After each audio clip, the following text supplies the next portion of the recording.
Ni hao, 我叫 Michelle. Ja uczyciel angielskiego języka. Have you ever wondered how someone picks up a second language? Today I'm going to explain some of the processes involved in learning a second language. Let's get to it. The language acquisition device supports the theory that language learning is universal and innate. Most people begin learning their native language when they're babies. Some linguists, like Stephen Krashen, believe that people can learn second languages the same way that they learn their native language, even when they're older. So, do you learn a language or acquire a language? Most people do both. Acquiring a language may include immersion in a new culture. Learning a language, however, is formal and guided by explicit instruction. Let's take a look at some components to language learning and acquisition. It's normal for language learners to be silent for the first 6 months to 2 years. It can take time to build up confidence in order to produce speech.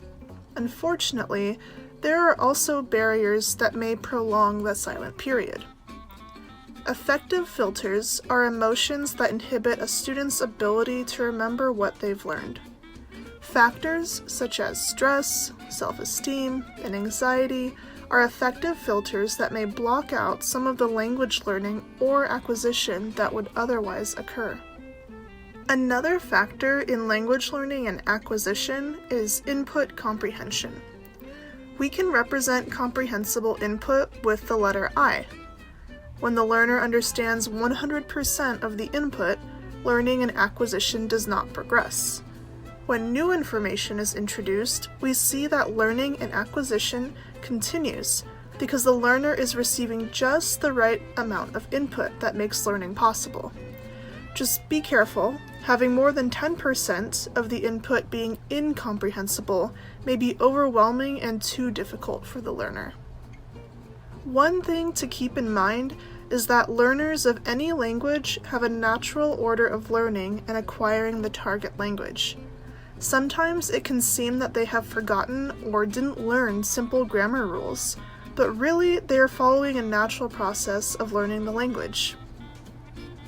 Language learners will naturally self-monitor their output and make corrections as needed.